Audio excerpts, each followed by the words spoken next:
the part about networking that we talked about, being able to come back and talk to people like you, people who are heavily immersed in real estate investing. It is a way of life. And if that's the life that, you want to have, those are the kind of people that you really need to maintain, a relationship and communication with. If you want to do that someday, they're the ones that already know how. So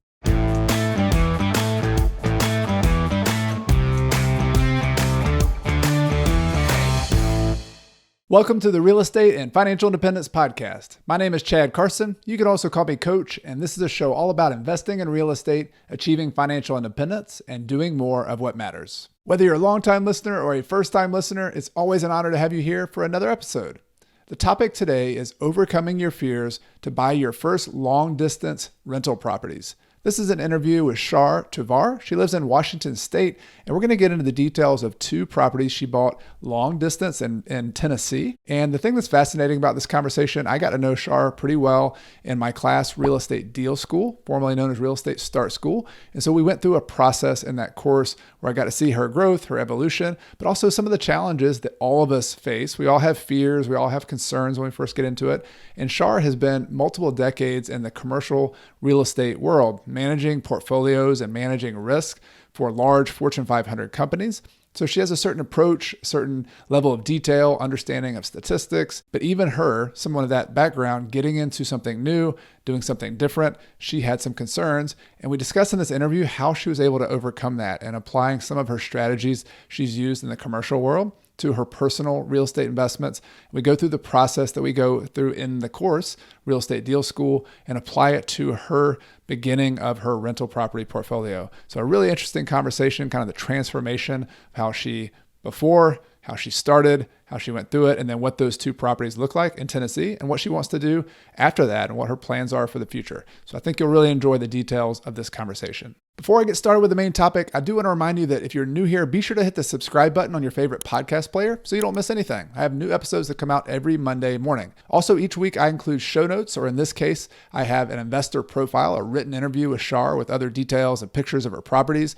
So you can find a link to those show notes in the video description if you're watching on YouTube, or the podcast description in your podcast player. Finally, if you like the show, we always appreciate your support by leaving a review on Apple Podcasts in particular. And as a way of saying thank you to those of you who already left a review, I give away a copy of my book, Retire Early with Real Estate, each week to one person who left a review. So please keep listening all the way to the end of the episode for this week's winner. Now let's get started with today's interview with Char Tovar. Hey Char, welcome to the podcast. Great to have you here. Hi, Chad. Thanks for having me. I'm excited to be here with you today. Yeah, I'm excited as well. This is fun because I've gotten to know you, I guess, at least over the last year through the class Real Estate Deal School, used to be known Real Estate Start School. And you've been one of those fun students who I always could tell you came to class studying, you're prepared, you've got a plan. And it's always fun as the teacher to know people who are applying what they're learning really quickly. So that's why I wanted to, I know your story, but I wanted to share some of the details of just the transformation you've made and getting started in this part of your journey of real estate investing. And I would love to dig into some of the particulars of your out-of-state investing. You living in Washington, investing in other states. But I thought it'd be nice just to, at the beginning, just to give a little background to everybody on how you actually got into or got interested in the real estate investing game in the first place. Wow. Well, there's a lot going on in that setup. So I'll just say, I think that the easy answer in terms of how I got started in investing is that I've actually been in real estate more than 25 years. It's part of my full-time career path. And I've been working in what's called corporate real estate, which is a commercial aspect of real estate, but it is working with Fortune 500 companies. So it's been a task at figuring out how investing applies and how it doesn't. Right. Yeah. And I probably should have started with that. So the corporate world, when you say S&P 500, these are companies who go and buy, they go buy their industrial plant where they're going to go build a property, or they're going to buy their retail space. You're helping them buy and manage that kind of property from that angle? That would be one example. Another, probably more common example is most companies who are corporations have office buildings, usually all over the US, sometimes globally. And we help manage that as a portfolio of buildings and how many people fit in that building, where the building belongs, things like that from a strategy standpoint. Right. Or they may have quite a few retail locations strewn about the US and globally potentially. So it's things of that nature. Maybe infrastructure where there's fiber in the ground, or there's a technological aspect, data centers, things like that. Right. So you've been immersed in the day-to-day details of all of that, of real estate on a really high level for over 2 decades. Two questions. One is what drew you and what made you become interested in real estate and on that career path? And then I guess the second question is, as you got into your career, what made you become interested in doing it personally, just with your own investments? Well, quite literally, I fell into corporate real estate. I didn't understand that it was a career path that was available. It was really, I answered an ad to a corporation that was hiring into its corporate real estate group. And I had done some property management, leasing, and had done a little bit of being a realtor. And so I thought potentially I'd fit the bill, and I did get that job. It was more what we would call on the client side, working for the corporation, managing its real estate. In this case, it was a retail portfolio. But eventually, had to move. My husband was promoted. We moved, and I ended up working at a far larger corporation, again on the client side. But eventually became part of outsourcing scenario, and I wound up being part of a commercial real estate services firm, and that's where I am to this day. Got it.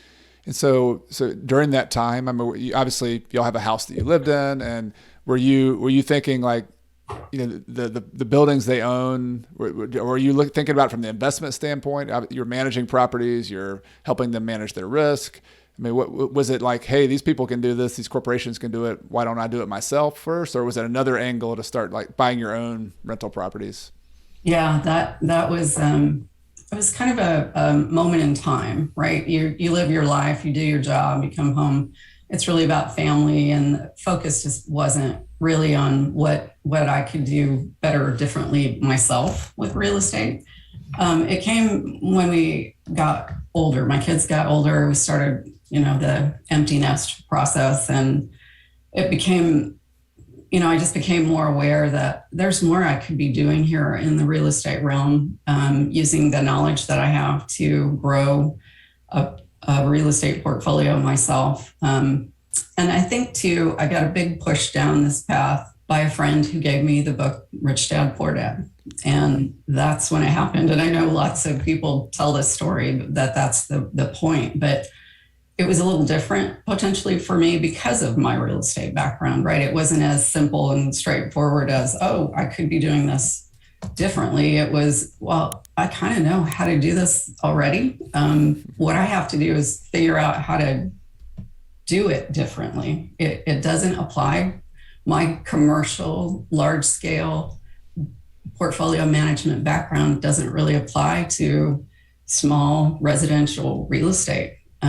What's funny about it is that I go to a lot of webinars and sharing sessions, and I read a lot of books, and I have found that it's actually the opposite of what residential investors are trying to accomplish. They're trying to grow and make a portfolio bigger and larger and begin to manage systems and, at larger scale. I'm literally trying to learn how to do it the other way. And so it's been quite an interesting journey so far. Yeah, I find that so interesting. And we've had this in another conversation we've had, that you have lots of depth of experience with real estate. And so that drew you, and you said, all right, I could do this. Why not do it myself? And yet you've also discovered there's some similarities where both, you're owning real estate, your clients are owning real estate, but there's these big differences between the approach. And can you think of any obvious ones that when you first started going out and looking at your own, your own business and your own ownership of real estate, what were some of the ones that stood out where you're like, wow, that's a different approach I'm having to take here than what I've done as a corporate owner? You mean in particular, like deals? Well, yeah, I'm thinking about just strategy wise. Like, so maybe let's start back with how you first, like, what was your first kind of dipping your toe in the water as a residential investor on your own? Like, did you look at it and say, okay, I've got the skill set here. Like, what strategy kind of stood out to you? And you said, this is a good approach for me. That might not be what I would do with my clients, but like, what strategy did you kind of land on personally that you and your husband thought this is a good approach to take? So, as with everything I've ever done related to retail or real estate, and the application of a plan, which is what I am. I'm a strategic consultant who does portfolio planning. It's to get the information. It's to learn and get the data. And the approach really needs to be about a fact-based or data analytical kind of approach. And so my first step was to join a local real estate investing community. I had lived in the Midwest at the time in Kansas City, and they have a large and very active club there. And I learned quite a bit. I met quite a few people. I was able to ask questions and network. And, I took the slow approach because I was just sure that there was, risk out there. And that is part of it's just in my DNA as a portfolio manager to seek out the risk and find ways to mitigate. And in this case, it was what I learned was it is hard to mitigate the risks in residential real estate because it's a very fragmented industry. You have to go seek out a network. You have to go put the people and the pieces in place to be able to accomplish something. In other words, there's no place to go where you get a one-stop shop who's going to find and acquire the real estate, who's going to build it, make it right, give you cost estimates, then, pass it on down the line to a property manager, right? There's no one single point of contact. And there's good and bad to that, but it was a realization for me that I've got to have another better way, a process around this. Yeah. Interesting. So one of the risks you identified when you first started looking at it was that the fact that it's fragmented, you have to pull this team together, and the risk is I don't get the right team member, or the team member I do pick doesn't do the right job. Was that part of Exactly. the thought process That's exactly you were going through? Yeah, for sure. And that's, I guess, the case with life in general, right? Anytime you're walking out into the world to make a buying decision of any kind, right? You've got to find the people who are the right ones for you. Yeah, and so if I remember right, one of the first choices you made was that you're going to be relocating out of Kansas City, and maybe that first rental property would be maybe just renting my existing house that I live in now. Was that your first Absolutely. kind of foray? Absolutely. Okay. Yeah. And that's what I kind of came to, is that people were talking a lot about house hacking when I started that learning process and understanding what it consisted of. It was kind of a low risk, almost no risk approach, right? And so that appealed to me immediately, and I knew I could do that much. So I did actually hire some contractors to come in and do some work on a house we had lived in for almost 20 years. And so we had a good chunk of equity in it, and it seemed like a good thing to do. So I did interview some property managers in the area. I went ahead and hired one after the work was done, and they got a tenant in it, and we left. And from that point it became, a challenge for me. I think maybe there's some amount of control I felt I needed to have. And so finding my way to be comfortable with letting someone else do it, that was a concern. But I do hire a lot of companies to do work in my regular job. And so I just had to let it go, call it delegating, and move on. So it got done. Yeah, well, I do have a question about that, because I think your experience hiring teams, here you came into the residential real estate world where you had to put your team together. You're very used to in the corporate world of you have teams who do things and you have to hold them accountable. You've got to understand what their process is. Did you did you apply any of that to your relationship with your property manager? Was there, what I'm thinking of is, were there any steps or processes that you took to make sure you were comfortable not having that control? Was it reports that they sent you? Was it a checklist they had to do? Like, I'm just curious if there was anything that kind of made you feel comfortable at that stage. Yeah, I did do a pretty in-depth interview with each of the property management companies. And I did find a guy who was kind of a mentor for me in that Kansas City group. And ultimately I went with his, he gave me two that he would recommend. And so from there, it was all about that. What am I going to be able to see? What am I going to be able, they gave me access to a portal. They shared with me what reports would look like. They were very in depth with the amount of information they would share. And the one was versus the other that didn't have quite as much functionality. And I think in the end, it was the technology that sold me. So, it's funny about the whole thing is that I went into so much depth. I expected so much from them. And then I rarely used it and rarely accessed it. And it just kind of rolled along on its own and it was just fine. Yeah. So all that for nothing, but it made me feel better. Well, yeah, you prepare for that out, one weird thing that might happen, you have an access to get the information you need if that bad thing happens. So I think That's smart. Which it will eventually, right? Yeah. Something happens. Yeah. Always. Yep. Great. Well, so you got started. Like you had this whole world of commercial real estate you've been doing. You've now kind of taken the lowest risk path, which to me, so many people I talk to when they first make this foray into residential real estate, house hacking, if they can do it, either renting out the place they're already in or just moving out of the place they're in and renting it out. That's just such a low hanging fruit. And so you had this, you're living in another state, you've got your property manager, the rent's coming in. Were the numbers pretty good on that first deal? Was it enticing enough that you said, wait a minute, this is working pretty well? Well, that's a good question.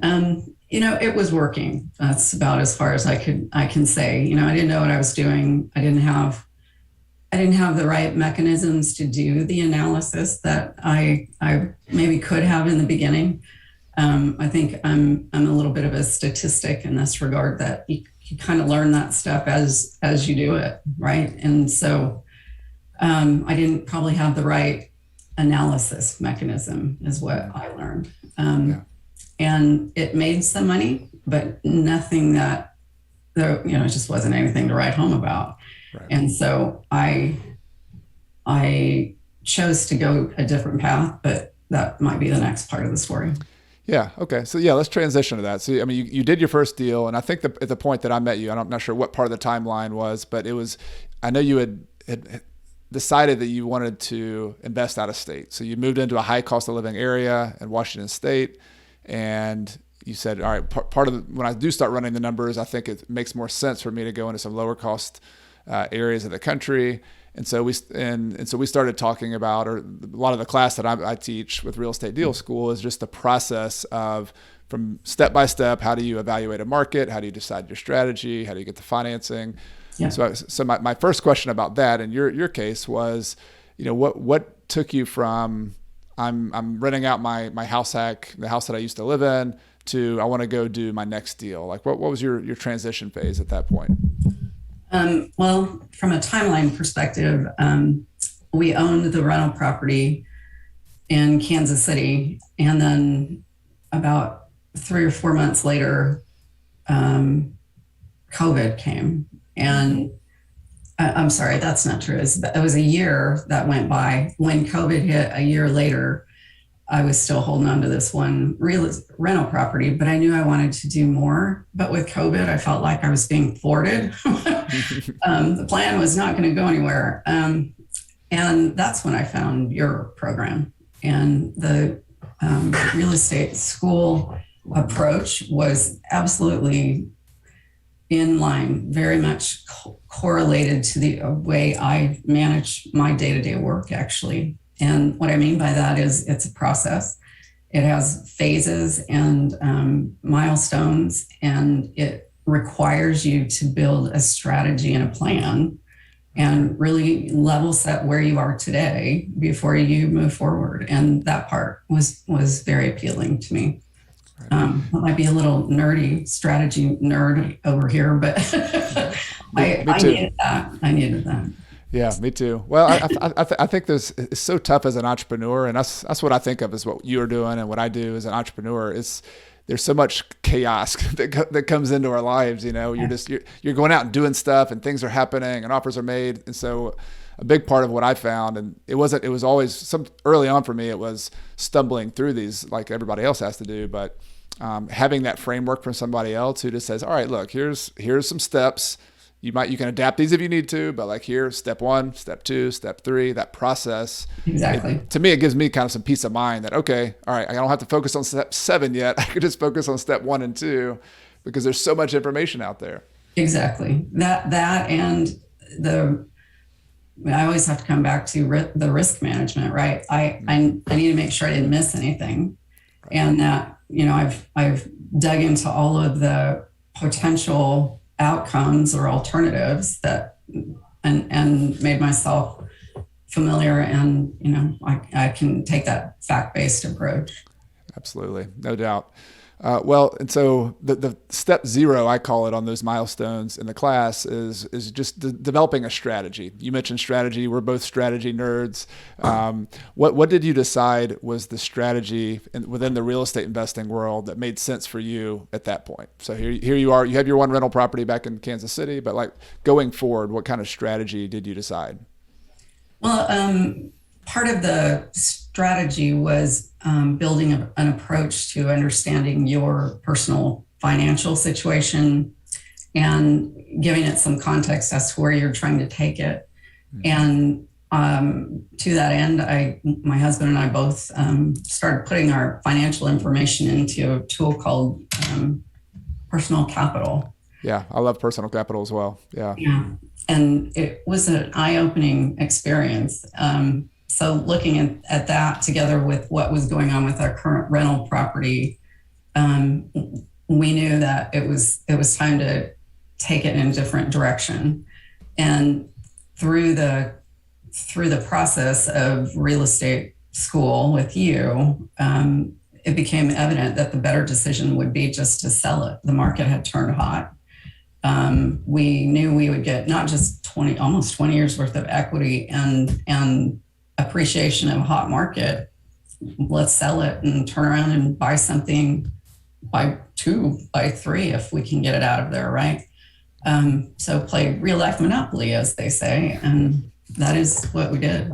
Plus, and correct me if I'm wrong, though, this being your residence, and were you still within that 2-year period when you could sell it, and Yes. and you had the tax exemption from having to pay capital gains, which was another big deal for you in your situation. Exactly. Yeah, it was beneficial all the way around. We did it in time to make that window. Yeah. Great. Okay. All right. So you step back, you look at your finances. That in itself is such a big deal. Like you mentioned, Personal Capital. It's just a tool that gives you awareness of your entire financial picture. Like I love the visuals. It shows your net worth and how much is allocated in this portion, like a pie graph basically, and how much is allocated in real estate. So I'm a very visual person. So it gives you that visual nature. And sometimes some things jump out at you. You're like, oh, wow, a big portion of my net worth is in this one house. Maybe I could distribute that to more than one. So y'all did that, and you have some realizations. What was the, once you decided to sell this house, like what was next? What was the strategy or the approach that you were kind of big picture in real estate that you decided to pursue from there?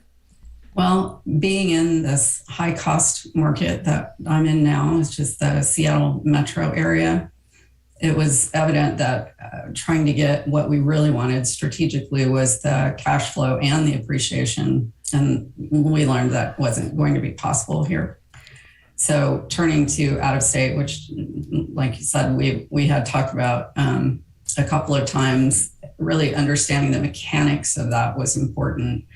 And understanding that it was really building the team out there, whatever market it was we were going to choose. And to me, those 2 things were probably primary: identifying the markets we wanted to be in and having people that we could trust. I just thought those were the 2 things that would make this possible.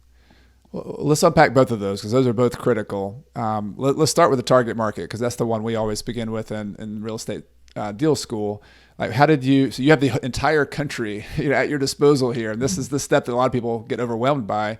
How did you even narrow down where in the world you wanted to buy your next investment property? There were a couple of things that we did. So the first one was analysis, right? Going to dig up data. And there are a few different, top cities to invest in kinds of listings. But some of them were actually data backed. And those were the ones that we focused on. So we came to a list of what we thought would be the top 10 and kind of narrowed it down from there.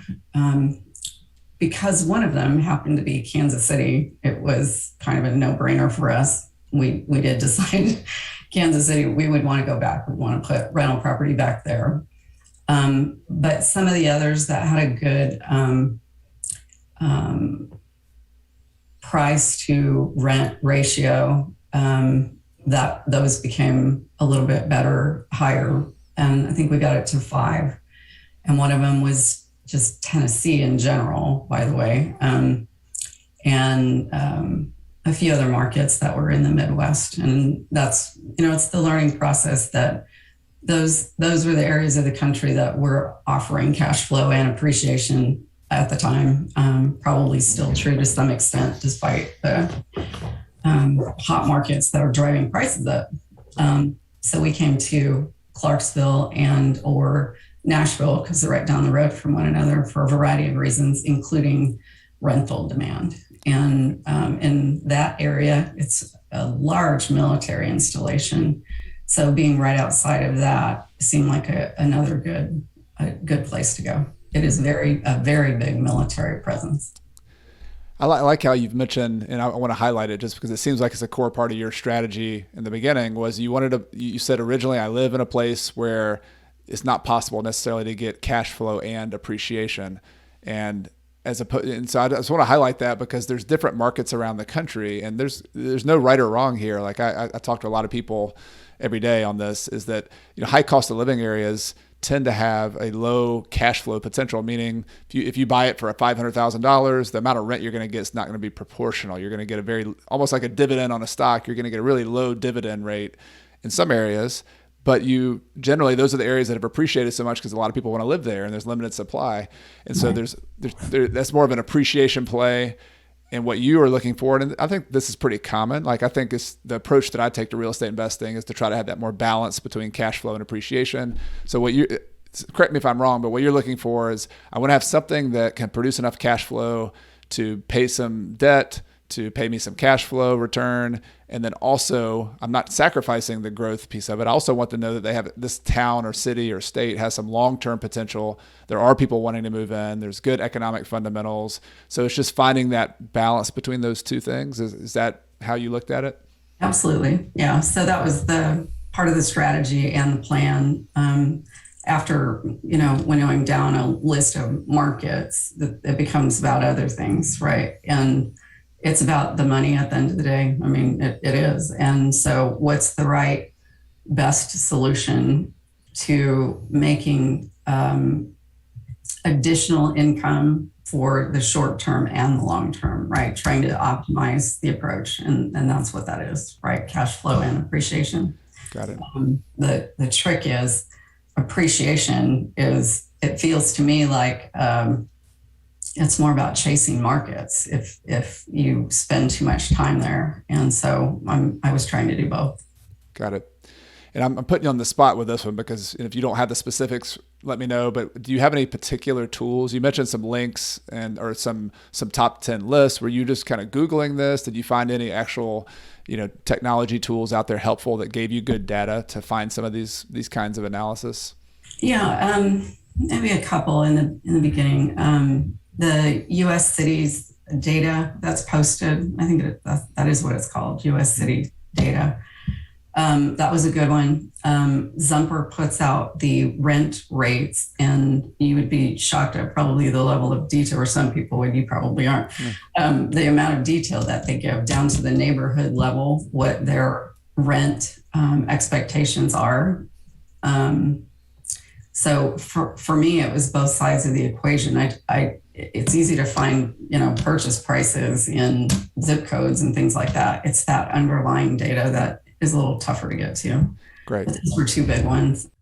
Just for people listening, I'll put a link to both of those, and I'll find them. So U.S. cities data and Zumper, but I mean, there's a lot of them out there, right? But the thing I love about your best places. I'm sorry, best places. Best places. Okay, got it. All right. Yeah. So we'll put links to that, and whatever data you use, I think Char is a really good example of. There's things that are transferable from the corporate world that we kind of mom and pop investors don't do that well, and that I think using data and the analytics and really focusing on that is something that I think some of us as small investors don't do enough of. Like this is the beauty of the technological revolution, the information revolution out there, is that information is accessible now. I mean, some good services you might need to pay a small subscription fee for, but it's so worth it, right? If you're going to pick the market you're going to invest in for the next 10 to 20 years, that makes sense, right? That's a good return on investment. What's funny is that I stumbled upon the fact that Clarksville was actually the best city to live in 2019 and on one of those polls. And I thought, well, this is like, it was the icing or the sprinkles on top of the data. So, yeah. I think that's great. And my recommendation too, just to add to this, is that there's lots of great places out there to invest. I mean, so there's some of these top 10 lists, but my personal approach, and everybody has their own approach, is that I really like small cities. Like I like small cities like Clarksville that are outside of major metropolitan areas. So like Nashville's becoming in a hot major metropolitan area. In the South, I know Atlanta, I know Charlotte, Greenville, Spartanburg is near kind of the small city where I am. But I found one of the trends here in 2021 is people are moving from major urban areas where the prices are a little out of reach to these small cities that still have a feel of a big city. They have some of the urban qualities. So I think that's, you can slice and dice this a lot of different ways to analyze markets. But what you're talking about, data, the amount of people moving in, economic data, diversity of jobs, but then also price to rent ratio, like what's the average, ratio of the rent to the property, the price you're going to pay for that property, because that ultimately tells you how much cash flow you're going to make once you have to buy the property. And also related to the median income of the area, right? So if the median cost of rent or property or living there is actually higher than the average median income, this is probably not the place you want to invest, right? Right. Yeah. Good point. All right. Well, good. So we've talked about target market. Obviously, you had to do some research there. You figured out some places. Tennessee, Kansas City kind of rose to the top of your list.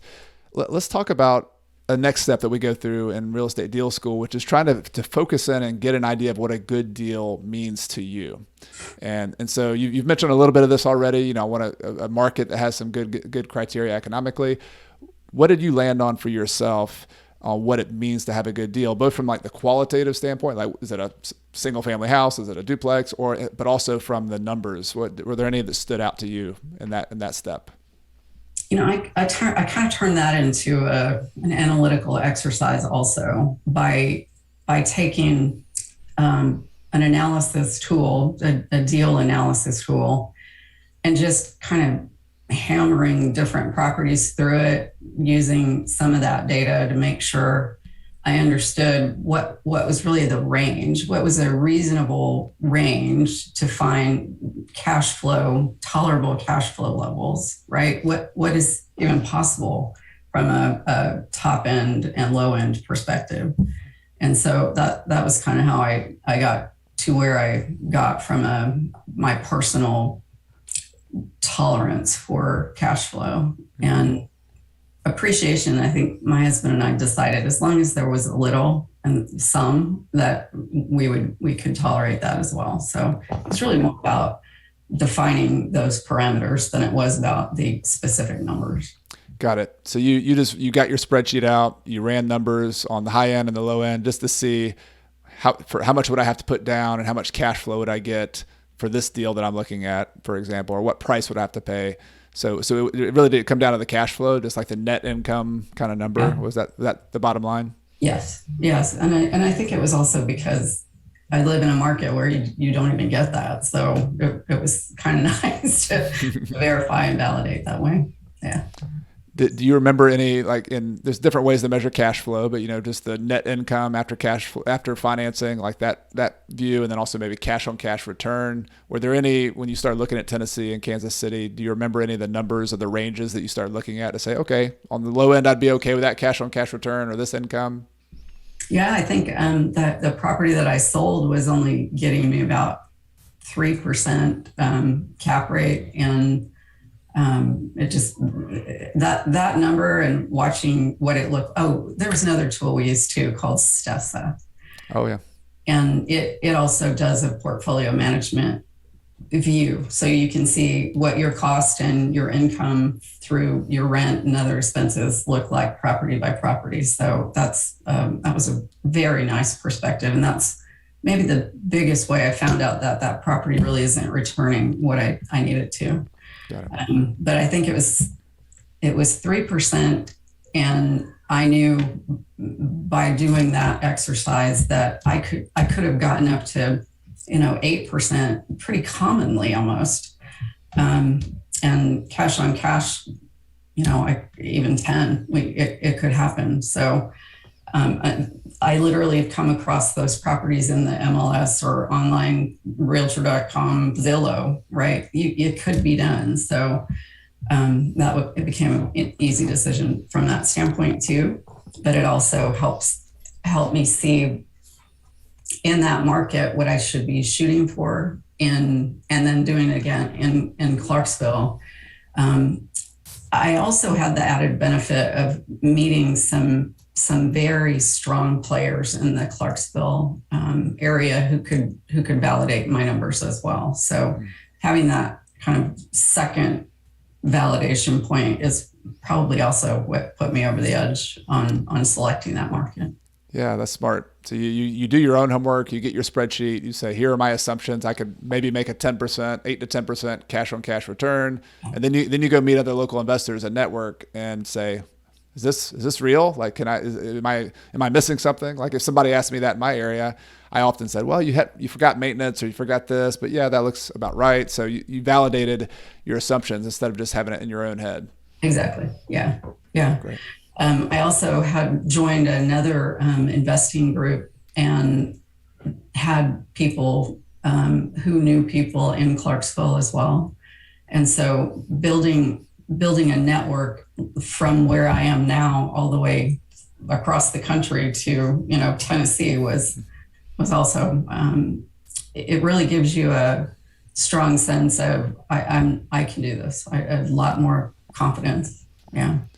Well, let's talk about team. I want to go back to the financing and how you actually finance some of these deals, because that's step number 3 we always talk about in the milestones. But I think you mentioned team, and that was one of your key, concerns, but also your key things that made this thing work. So you've mentioned networking with other real estate investors. You've also mentioned, meeting other like local professionals.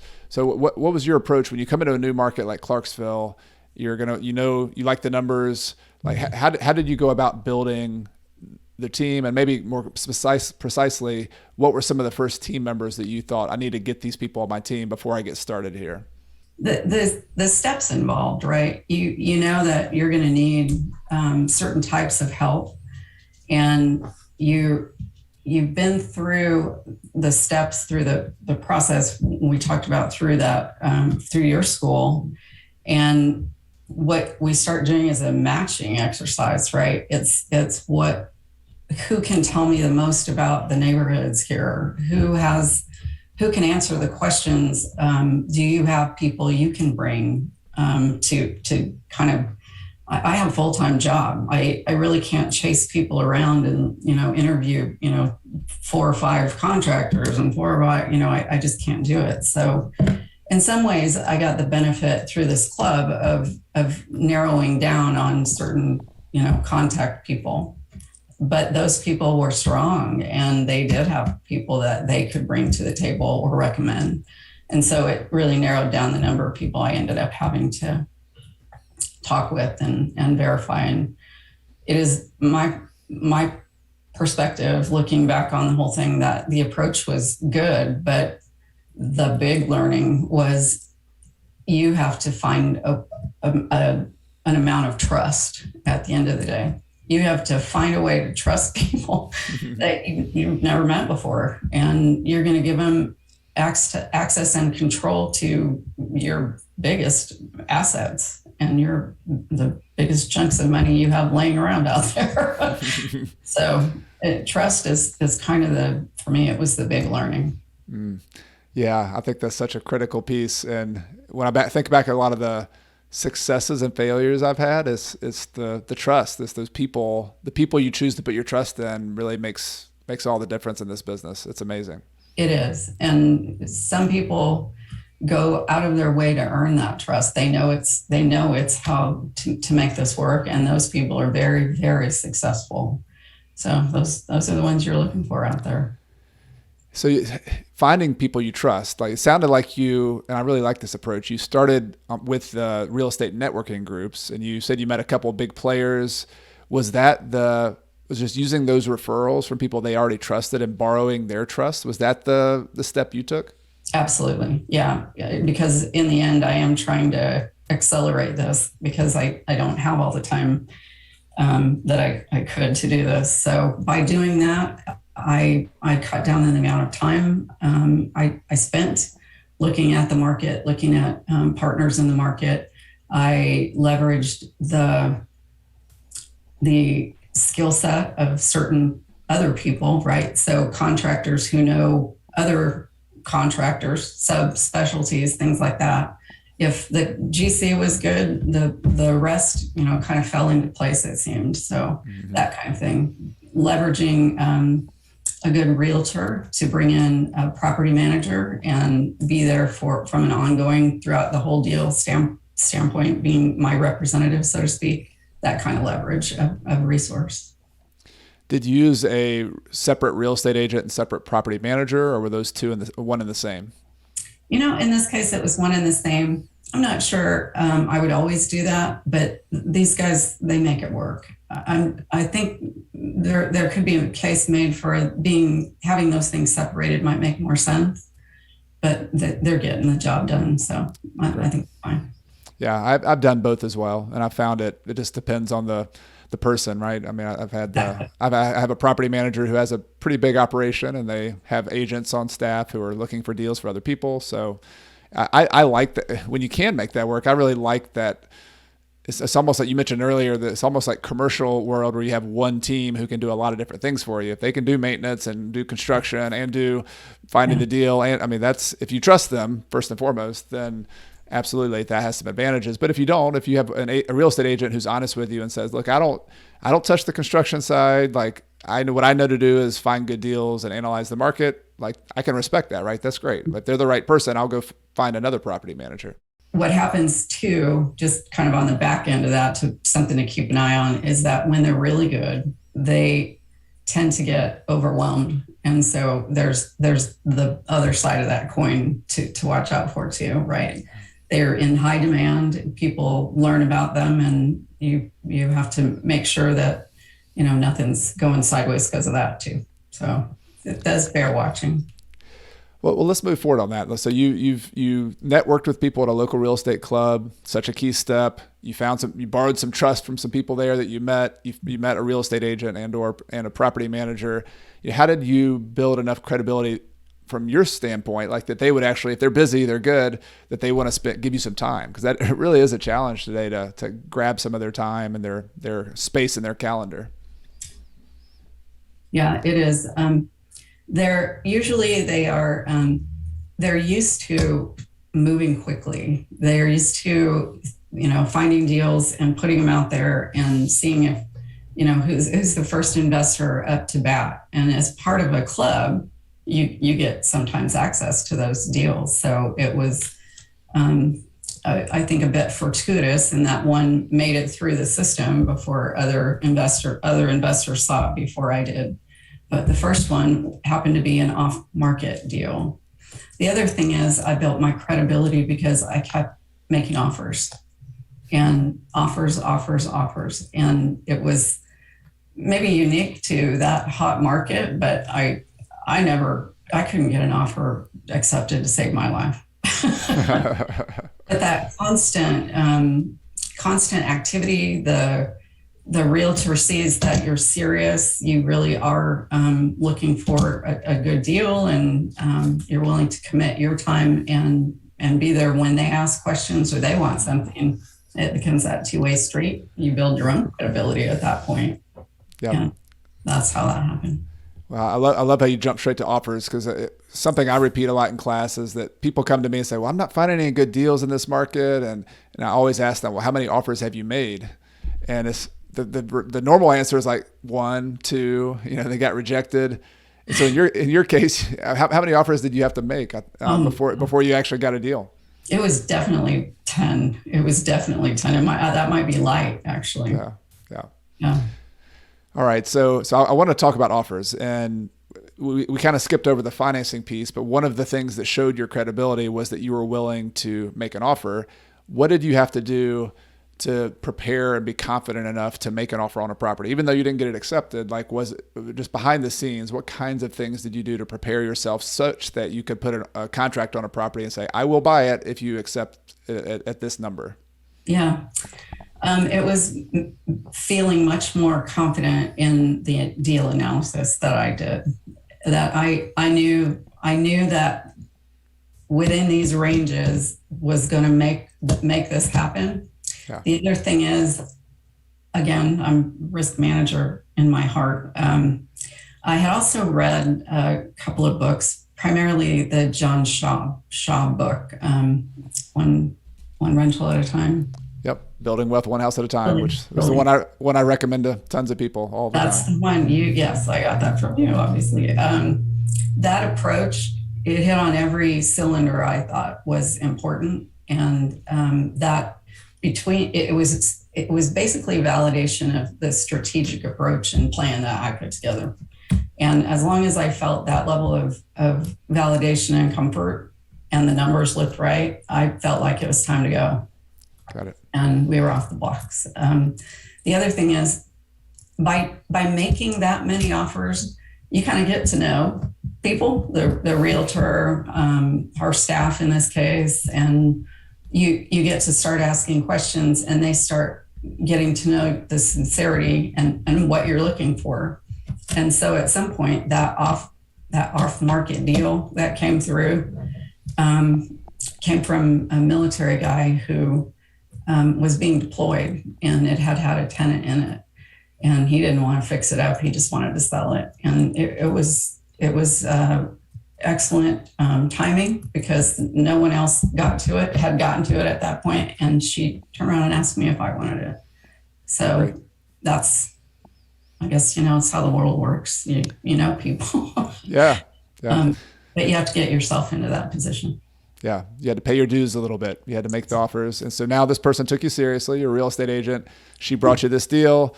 Talk to me about this deal. Like, what can just unpack maybe some of the highlights of the type of property, the numbers, what the numbers look like. During the time that I was working on that, we were also selling the house in Kansas City. So the equity and the gains from that are what funded everything I did after this, right? Including this deal. We financed this through a mortgage lender that I met through this club too. So through that access, again, leveraging resources, people that are nearby that I can establish a relationship with, we set up a conventional loan. I put it in my own name. I set up an LLC prior to that, and we went through the process of due diligence at that point. It's the due diligence and the understanding of what is included in due diligence in the residential world that also gave me confidence in doing this. So the lender was really open about the kinds of things underwriting is looking for. And between the realtor helping me with the inspection side, because I can't be there, they took video for me, and the lender sharing all of the things that they're interested in validating the allowance of one person on the mortgage and understanding that whole process about, you can get up to 10 loans, which is probably another topic, but it allowed me to get a conventional loan and get this going. The house needed a little bit of cosmetic work, which I came out of pocket for, about $5,600, but it was well worth it. It was a good deal from a math standpoint. I bought it for about $230,000. I put about $5,600 in, and we ended up renting it out for $1,795. The cash flow at the end of the day was it's at about 370, and the market appears to be appreciating at about 4%. Great. And so, single family house. How big of a property was this, and what kind was this? A neighborhood, like primarily owner occupants, or was it like Yes. kind of a rent? Yeah, sounds like in that price range in that market, it was a pretty solid neighborhood too. Yeah, and one of the strategies that in John Schaub's book is buy the best property you are capable of buying if you can do it. And so that's what we did here. I think the house was relatively new construction within the last 5 years. It just needed the cosmetic work. The tenant was a relatively short-term tenant, so we didn't have to do much to change any of that. I'm sorry, that's a different house. Sorry. They had to do all the work to get a tenant in. They signed the lease about a month and a half later. So they did spend some time doing that work. And what else did you ask? No, I think that was the main thing. Just like what the approach, the type of market it was, a single family house. It was a 3-bedroom, 2-bath or 4-bedroom house. Yeah. 3-bedroom, 2-bath, 2-car garage, very nice neighborhood. Got it. It was actually on a relatively large lot, even. So that's the kind of property you can get for that kind of money out there. It's very beneficial to be there. Yeah. And a couple of comments I want to make on this type of deal. Like, this is the thing. Some people look at it, listen to the numbers, and they listen to the numbers without the context of their own approach in life. And we started this whole conversation talking about your financial situation, your strategy, where you are in life, the fact that you're busy at work. So like all of those details come in kind of the foundation of your strategy, and they ultimately lead to the type of property that you buy, which from my standpoint, it's a solid location where it's a new construction house. It's probably going to it's not as often that you find rentals in a neighborhood like that. And it's a lot of owner occupants in a neighborhood. So you're buying a high quality rental property. I own some properties like that, but I also own some properties on the other end of the spectrum, like a 1970s mobile home that rents for $500 a month. And, it's just a cash flow play. The thing might get thrown away, 10, 15 years from now. And so it's just understanding like your long distance. That's one of the easiest properties to manage is a single family house in an owner occupied neighborhood. Your managers are going to be able to find tenants for that so easily, which they did. And I like how that validates this whole approach you've been taking. It's the numbers worked, but it's also got some long-term appreciation potential. And this type of property is pretty straightforward to manage or have your property manager to manage. Yeah, exactly. Part of the strategy was about how much rental demand there was in the first place. So those two things kind of met in the middle. So that was a good thing. The other, I guess, important point would be the property management company. Here was the value of doing the realtor and property manager under one roof, and that was that what we agreed to up front as a part of the deal got carried through to the property manager. So I didn't have to sit on top of it and say, here's the things that we agreed to. The seller was going to do these things. All of it happened. That transfer happened without me having to be part of the facilitating or coordination of it. Nice. Well, great. Well, I appreciate you going into all the details. I mean, I think when people are listening to this, sometimes the gaps in the details are always what frustrate people. And you've shared the all the steps, all the things you've thought in your head, the challenges you had up front mentally, and then how you solved those and mitigated some of those things. And then just the details of how you actually put a property under contract and made offers. But I want to kind of transition back, as we kind of get close to closing here, just to what happened from there. Like, you've built this business now, you put a lot of time and effort into building these relationships. This was, within the last year or so that you did this. Are you accelerating from that? Like, what are you want to buy more properties? Like, what's it look like now that you have this property stabilized and you're going forward from here?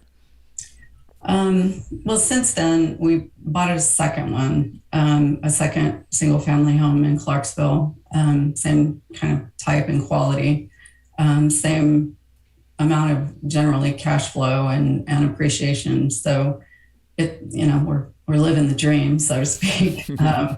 But clearly, want to keep this up. Would like to do it at home in Kansas City.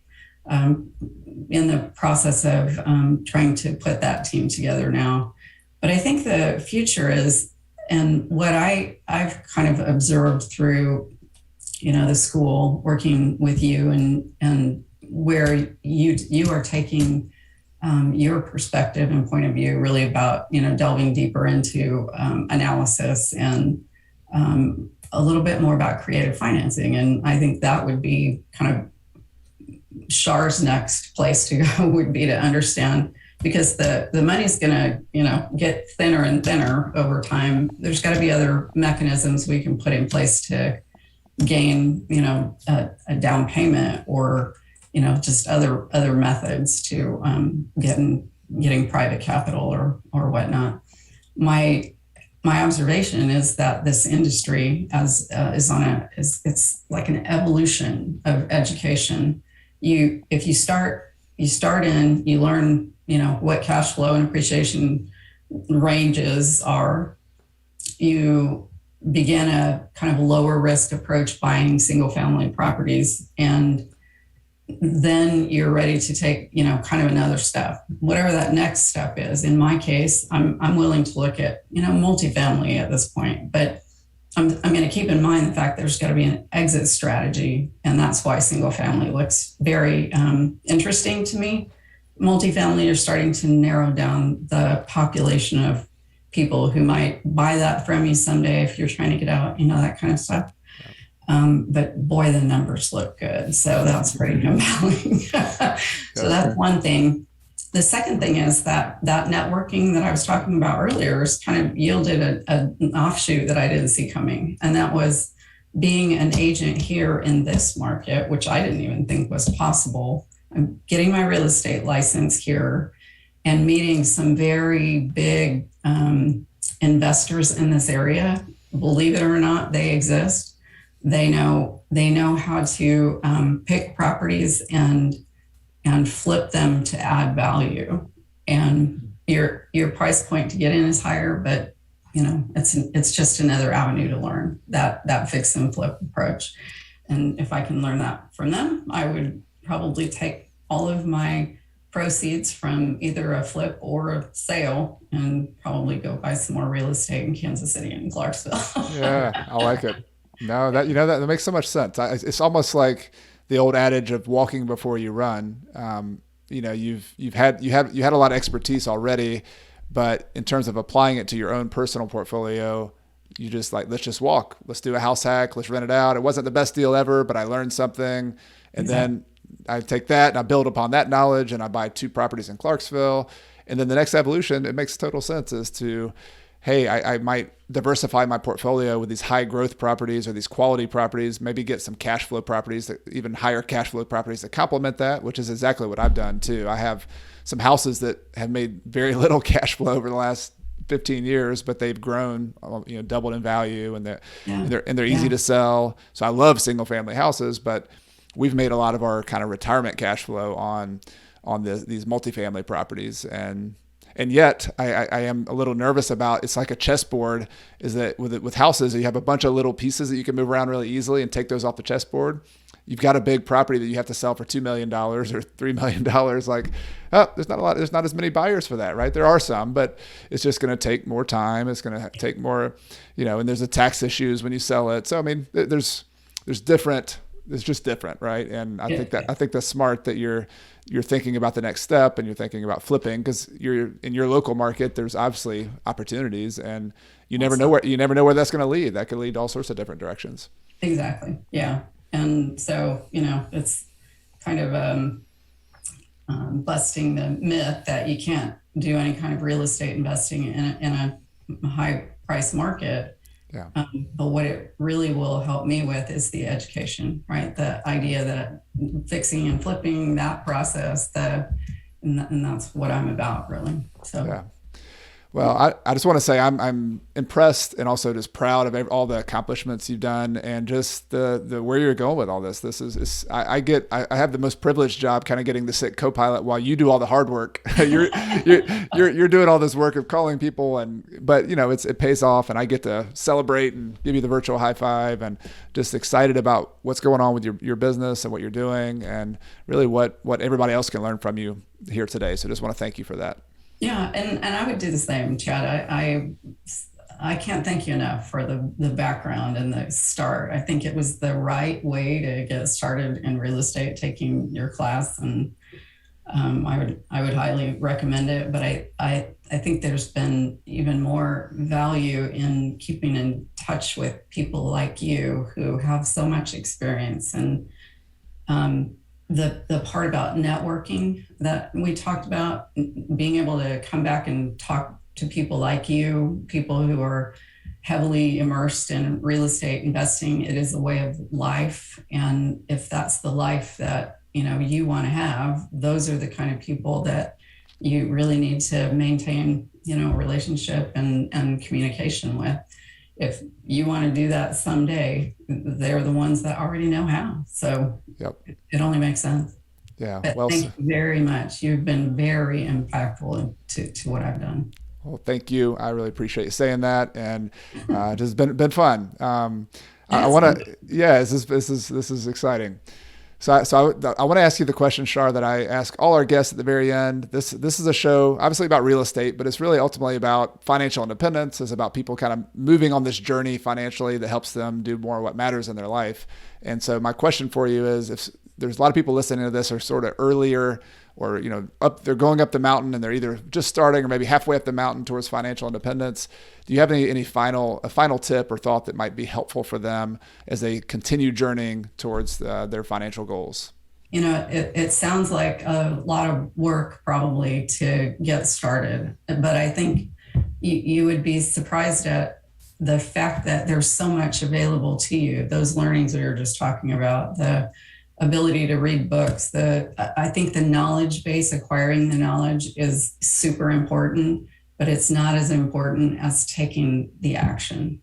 You've got to do something. You will never move off of high center if you stay in learning mode, which I think I was in danger of for a while, and that's why I can say this. The analysis paralysis set in for a little while, but once you take that step, it is exhilarating almost. It's just very worth it. And people like me especially are looking for perfection before you take a step. I demand a lot from myself, I think. But I think taking that first step and knowing it's not going to be perfect, which happened to me, there's nothing here that's going to bite you. It's going to be fun. Take action. Yeah, so well said. That perfect. I'm raising my hand as well. It's like perfectionist tendencies. They're a blessing and a curse, right? But if you can take steps and be okay with that imperfect action. Such good advice. Char, thank you so much. It's been great talking. And just so everybody listening can remember, I'm going to have links to a lot of the resources we talked about today. Char was also nice enough to do a written interview. So if you want to see some pictures and some details on that deal that we talked about, be sure to look at the link in the show notes below, either in the video on YouTube or in the podcast episode.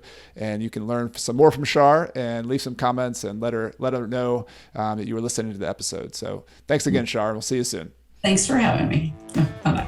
If you'd like more details on today's guest or the resources we discussed, you can find a link to the show notes for today's episode in the podcast description of your podcast player or in the video description on YouTube. And if you're new here, please consider hitting that subscription button in your favorite podcast player or on YouTube so you'll be notified each Monday morning with our newest episode. This is also the time of the show when I give away a copy of my book, Retire Early with Real Estate, to one person who recently left a review for the show. This week's winner goes by the username Ryan C_22 on Apple Podcast. The review was left on June 1st, 2021, and it went like this. Top quality real estate coach.